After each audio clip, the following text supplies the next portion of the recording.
ಮಾಧ್ಯಮ ಮಿತ್ರರಿಗೆ ನಮಸ್ಕಾರಗಳು. ಇಂದು ಸನ್ಮಾನ್ಯ ಮುಖ್ಯಮಂತ್ರಿಗಳು ಬೀದರ್ ಜಿಲ್ಲೆಯ ಸಚಿವರ ಮತ್ತು ಶಾಸಕರ ಪ್ರತ್ಯೇಕವಾದಂತಹ ಒಂದು ಸಭೆಯನ್ನು ಕರೆದಿದ್ದಾರೆ.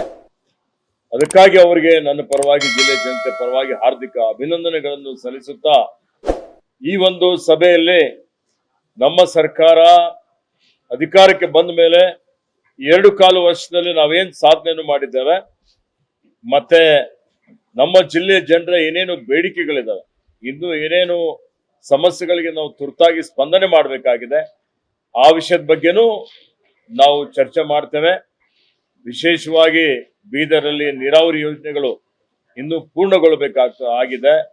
ಶಿಕ್ಷಣ, ಆರೋಗ್ಯ, ಉದ್ಯೋಗ, ಮಹಿಳಾ ಸಬಲೀಕರಣ, ಇತರ ಅನೇಕ ವಿಷಯಗಳ ಬಗ್ಗೆ ಅನುಭವ ಮಂಟಪ ಪೂರ್ಣಗೊಳಿಸುವಂಥದ್ದು.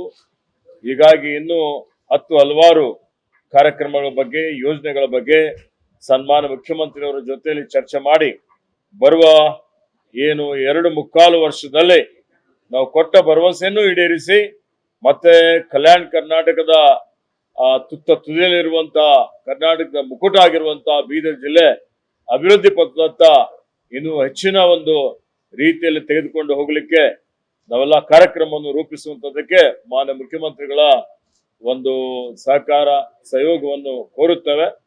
ಮಾನ್ಯ ಮುಖ್ಯಮಂತ್ರಿಗಳು ಬೀದರ್ ಜಿಲ್ಲೆ ಬಗ್ಗೆ ಅಪಾರವಾದಂತಹ ಒಂದು ಪ್ರೀತಿ ವಿಶ್ವಾಸ ಇಟ್ಟುಕೊಂಡಿದ್ದಾರೆ, ಹೆಚ್ಚಿನ ಅನುದಾನ ಕೊಡ್ತಾ ಇದ್ದಾರೆ.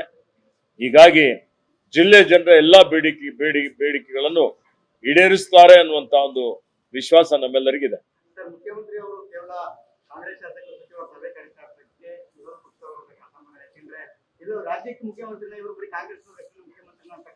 ವಿರೋಧ ಪಕ್ಷದವರು ಯಾವತ್ತಿಗೂ ಮೊಸರಲ್ಲಿ ಕಲ್ಲು ಹುಡುಕ್ತಾರೆ, ಅದರ ಅವಶ್ಯಕತೆ ಇಲ್ಲ. ಇವತ್ತು ಬೀದರ್ ಜಿಲ್ಲೆ ಅಭಿವೃದ್ಧಿ ಆದ್ರೆ ಎಲ್ಲರ ಅಭಿವೃದ್ಧಿನೂ ಇದೆ, ಇದರಲ್ಲಿ ಒಳಗೊಂಡಿರುತ್ತದೆ. ಹೀಗಾಗಿ ಅಧಿವೇಶನ ಬರ್ತದೆ. ಈಗ ಅಧಿವೇಶನದಲ್ಲಿ ವಿರೋಧ ಪಕ್ಷದವರು ಚರ್ಚೆ ಮಾಡಬಹುದು. ಅನುದಾನ ಎಲ್ಲರಿಗೂ ಕೊಟ್ಟಿದ್ದಾರೆ, ಅಭಿವೃದ್ಧಿ ಆಗ್ತಾ ಇದೆ, ಗ್ಯಾರಂಟಿನೂ ಕೊಟ್ಟಿದ್ದಾವೆ. ಹೊಟ್ಟೆ ಕಿಚ್ಚಿನಿಂದ ಹೇಳ್ತಾ ಇದ್ದಾರೆ ಅಷ್ಟೇ. ಬೆಂಗಳೂರಿನಲ್ಲಿ ಸಾಕಷ್ಟು ಮರದ ರಂಬೆ ಕೊಂಬೆಗಳು ಬಿದ್ದು ಸಾಕಷ್ಟು ಅವಾಂತರಗಳು ಸೃಷ್ಟಿಯಾಗ್ತವೆ. ಇದಕ್ಕೆ ಕಾರಣ ಸಿಬ್ಬಂದಿಗಳ ಕೊರತೆ ಇದೆ ಅಂತ ಹೇಳಿ ಬಿಬಿಎಂಪಿ ಅರಣ್ಯ ಇಲಾಖೆಗೆ ಪತ್ರ ಬರೆದಿದೆ. ಅರಣ್ಯ ಇಲಾಖೆ ವತಿಯಿಂದ ಬಿಬಿಎಂಪಿಗೆ ಸಂಪೂರ್ಣವಾದಂತಹ ಅಧಿಕಾರವನ್ನು ನಾವು ಕೊಟ್ಟಿದ್ದೇವೆ. ಇವತ್ತು ಅರಣ್ಯ ಇಲಾಖೆ ಒಂದು ವಿಂಗ್ ಏನಿದೆ ಬಿಬಿಎಂಪಿ ವ್ಯಾಪ್ತಿಯಲ್ಲಿ ಕೆಲಸ ಮಾಡ್ತದೆ.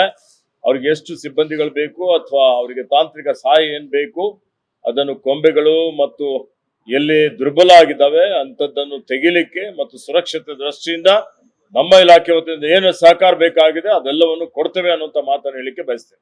ಸಂತೋಷ್ ಲಾಡ್ ಅವರು ಸಿಎಂ ಅವರಿಗೆ ಒಂದು ಪತ್ರ ಬರೆದಿದ್ದಾರೆ. ಒಬಿಸಿ ಸಮುದಾಯಕ್ಕೆ ಪ್ರತ್ಯೇಕ ನಿಧಿ ಸ್ಥಾಪನೆ ಮಾಡಬೇಕು, ಯುವ ಸಮುದಾಯಕ್ಕೆ, ಉದ್ಯಮಿಗಳಿಗೆ ಅನ್ನುವಂತ ಒಂದು ಪತ್ರವನ್ನು ಕೂಡ ಬರೆದಿದ್ದಾರೆ. ಅದರಲ್ಲಿ ಏನ್ ತಪ್ಪೇನಿದೆ, ಅದರಲ್ಲಿ ಬರ್ತಿದ್ದಾರೆ ತಪ್ಪು ಅಂತ. ಅದರಲ್ಲಿ ಎಲ್ಲಾ ಸಮುದಾಯಗಳು ಸರಿ ಸಮಾನವಾಗಿ ಅಭಿವೃದ್ಧಿ ಆಗ್ಬೇಕು.